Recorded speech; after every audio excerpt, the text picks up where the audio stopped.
So how many hours is this journey, Stanley? This journey, well, we've done 6.5 hours on a train. Yep. So Eurostar to Lille, Lille to Montpellier. Yeah. Large steak in Montpellier. We got to have a large steak. Yeah.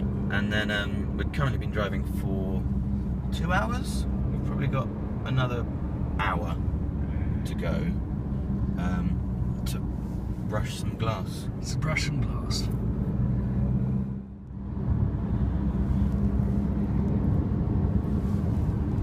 So we are now officially in the middle of effing nowhere. So glad I came with someone. You were going to get a taxi, weren't you? I was going to get a taxi. It cost me roughly £1,005,000.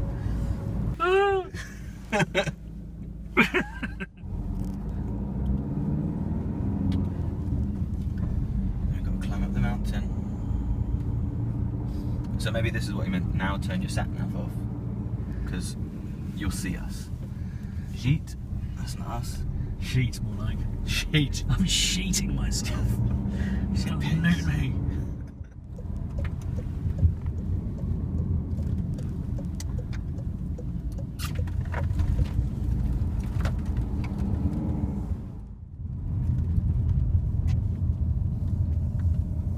It's a little bit terrifying, isn't it?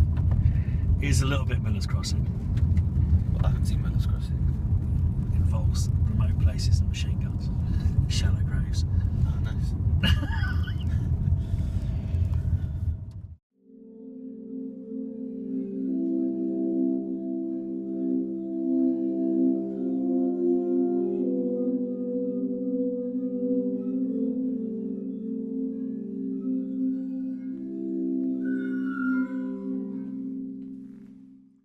We're sampling my Euphone, which I've just finished two projects. A project called Alien Isolation, which is a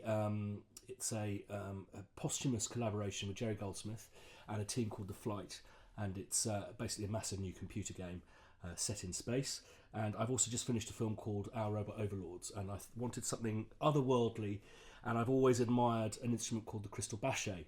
So I looked into it, and the crystal baches are no longer available, but there's a chap I found who makes a thing called a Euphone, which is actually the kind of more generic description of what a crystal bache is. So having just finished these projects, I thought it would be great to come in to Airedale and share it with the world and sample it. Well, I've been kind of hounding this guy via email for a couple of years now, and he was very kind of concerned that I was just a kind of a troll, just trying to find out how much these things cost. And he also he makes one or two a year. He wanted to make sure it wouldn't end up in a museum. He's aware that he makes these things and then people sell them straight away for double the price and all this kind of stuff. So I managed to convince him that I was a worthwhile candidate, and I think it was Poirot. He was a big Poirot fan, and so that's what sold it to him. So he said, yes, what you've got to do is you've got to get down to Montpellier, and then you've got to drive for 2 hours. So I took Stanley down there. We went down by train, we hired a car, and then we drove into the wilderness for about 2 hours. Up this mountain, which was, I think that we went up something like 1,200 metres in about 5 minutes. It was a real, it's pretty frightening, one of those windy kind of European roads. And then we just got to this total wilderness. And at which point, I don't think I actually openly said it to Stanley, but I was thinking in my head that scene from Deliverance. I was thinking, this is some horrific internet scam and we're going to get kidnapped and all that. So it got out, and I was doing a pee in the middle of nowhere, and suddenly we saw these flashing headlights, and he kind of guided us further up this hill to this kind of crofter's cottage that looked something out of Straw Dogs, equally terrifying, and then opened this door to this Aladdin's cave. And I think both Stanley and I felt it was like one of those life moments with all of these resonating cones and sheets and tines and crystals. And, you know, if you even uttered a word, every corner would resonate and stuff. So it was a really magical trip. But because it had taken us so long, we could only be there for 45 minutes. So we managed to have a demo with the crystal baches, or the Euphones, and a quick duck. And he made Stanley drink some red wine, saying it's not for you, it's for the duck. and that's a kind of a lasting memory. And then 3 months later, he came to England, having made one for me, and yeah, I'm very proud and stuff. And set it up, and here we are. Basically, it's a series of glass rods connected to some screws, which then have these tines on. I believe these tines, very, very similar technology to what you get in a Fender Rhodes. But basically, the whole thing is designed to resonate, and the tighter the screws are, the more the thing holds together and resonates. And then those resonances are basically amplified by this sheet at the front here and these cones at the side. So we've got quite a few mics set up here, so you'll be able to hear stereophonically that the left will be much heavier when it's down low. So that is predominantly resonating through there, and up here it's predominantly resonating out of that side. What's quite gorgeous is you also have a kind of an interplay between the crystals, the tines, and this front sheet. So if you go like this, you get this real change in pitch and kind of spatiality. But totally acoustic, and it's just you play it with deionized water, which is kind of battery water, and you just basically stroke these tines, and it resonates beautifully. And I think the reason we use deionized water is the minute impurities get onto the surfaces, it doesn't resonate as effectively. We sampled some glasses earlier this year, and they're really difficult. We didn't realise we hadn't cleaned them, and if we had cleaned them, they would have resonated more purely.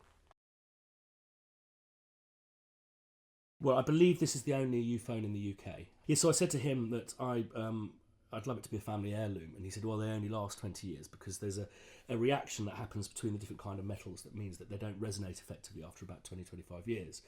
So I said, well, this is, it's quite an expensive thing, and I want it to be a family heirloom. What can we do about that? So he agreed to make it out of titanium. So this is the first titanium Euphone in the world. I asked him to do a serial number of 001, but he hasn't, so I might have to etch my own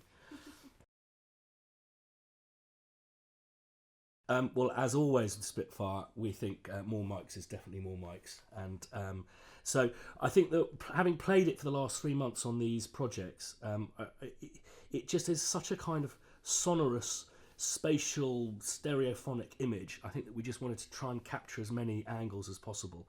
So firstly, with the miking, we mic'd either cone with 2 Royers. We're miking the fingers with a pair of Neumann KM84s. We've got 2 really vintage 47s alongside some slightly more traditional Sherps. And then we've got a room mic, a stereo room mic there, and also a screw-it mic, which we've sent into a silly box that makes it kind of distorted and all that kind of stuff. So that's the first step, is as many mics as possible to give us as much choice and a nice mixture between kind of the vintage and slightly more kind of commonplace mics. And then what we've done is also down here also we've got a pair of Coles mics, which I'm a huge fan of. One of the engineers, when we were checking out how best to record this, actually got underneath the sheet and realised there's a huge interaction of sound between the sheet and the floor. So that those are going to be very useful, very stereo, as anything recorded with a pair of Coles are. I also wanted to capture this effect. Now, obviously, we can't sample it like that because the minute you would trigger the samples with more than one note, it would become very chaotic. So what we've done is we've done a round of samples with this pulled back, and then a round with it in its stand position, and we're going to create some LFOs that will oscillate between the 2 sets of samples. Managed to get 3 dynamic layers out of it and a bunch of round robins. What we did find was that when you start playing a note from a dead start like that, sometimes you get a squeak, and then we did a second round robin where I'd actually just trigger the note first and then play it. You get a cleaner in. I'm not naturally a Euphone player. I've been learning how to play it over the last 3 months, but being a composer, it's enabled me, like with a lot of the Spitfire stuff, to put a lot of emotion and react to each note at a time in a manner that I think would be useful for people who do my job. Some notes, it's incredible, even if I just play the difference between this C and this note here, hear how much more it rings out. So I was able to, while sampling it, really react to that. And the guys occasionally go, listen, there's a little squeak there. I go, well, I think that we haven't had a squeak for a while. I think that's really cool. So we'll keep that.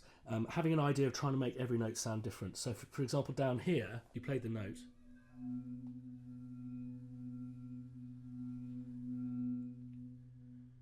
By stroking it as you normally would, you get a nice reedy tone. But if you played it quite quickly, the whole instrument would blossom.